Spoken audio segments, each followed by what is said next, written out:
Welcome back to Shin's Kitchen, and I have been on a break, but today I am back. I'll be making the best Jamaican curry chicken recipe just for you. Come along and I'll show you how.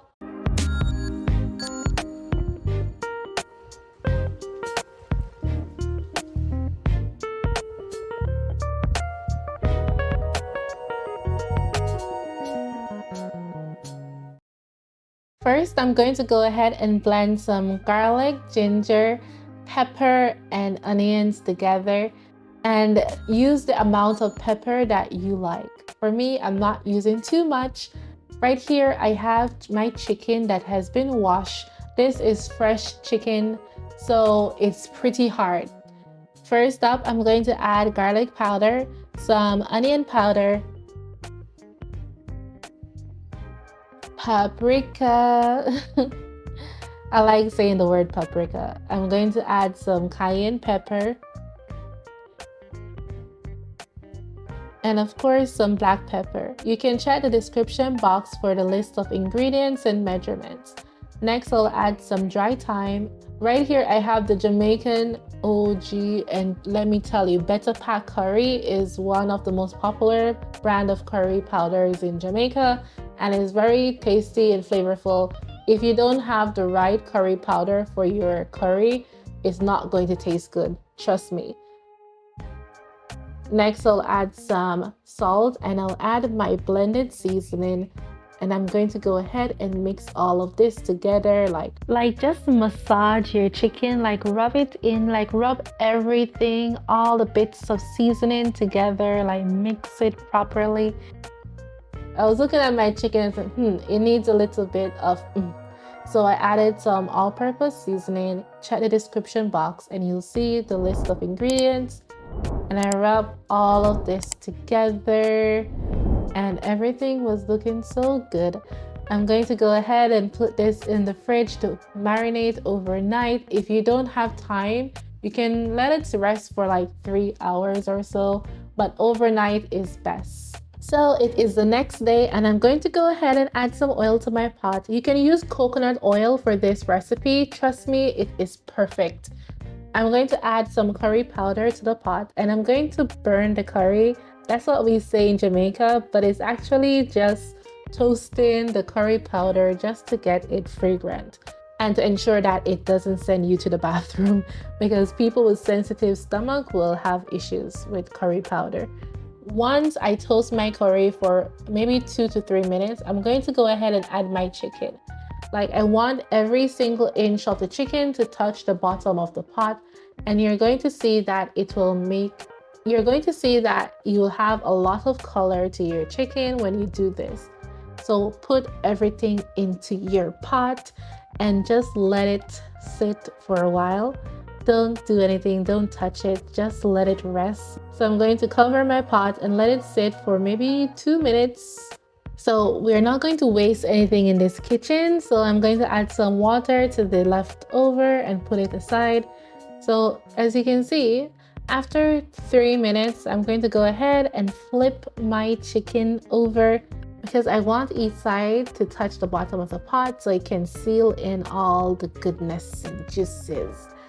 So after 2 more minutes, I'm going to go ahead and flip again. And you might be thinking, oh, Shin, your chicken is burning. No, it's not. It's okay. We're good. Just continue this on medium-high heat.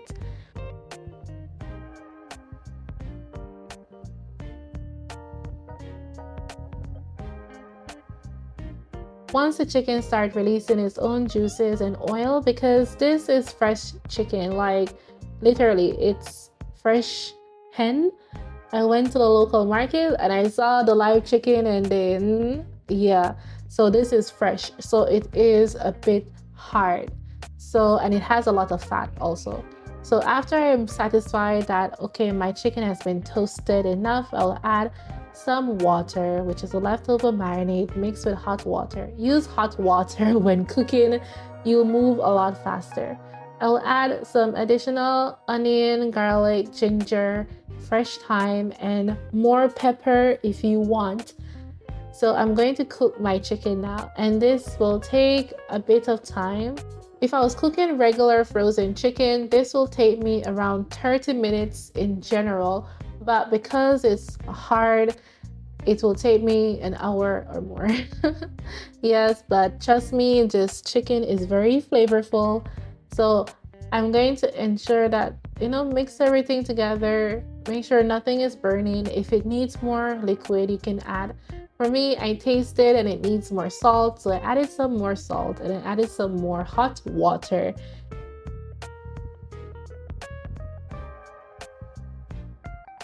And I cover my chicken to let it cook for a bit. It is 10 minutes later and my pot is bubbling. At this point, I'm just seeing if it needs any more water, and I'm going to go ahead and add 1 chicken cube, Knorr chicken cube. If I had Maggi chicken seasoning, I would add that instead, but I don't. So I'm going to add the cube, mix it around, and I'm going to add some more water. I will cover and let my chicken cook for another 30 minutes. Believe it or not, it is 30 minutes later. I have added my potatoes. I forgot my camera was off. As you can see, these are the sizes I prefer. You can cut your potato into any size that you like. For me, this is quite okay. I'll add my diced carrot because, come on, curry chicken without carrot and potatoes, not so good. I'll add a little bit more water just to cook my potatoes and carrot. And after it is cooked, I'll add my diced bell pepper, red and yellow for color. I'll make sure this is cooked, but not too soft because I like my bell pepper crunchy. So after 2 to 3 minutes, everything is finished and looking so good. Can you see how good this looks? Let's take a closer look.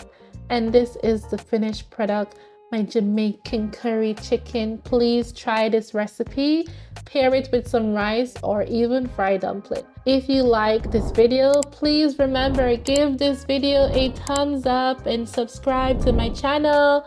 Bye bye.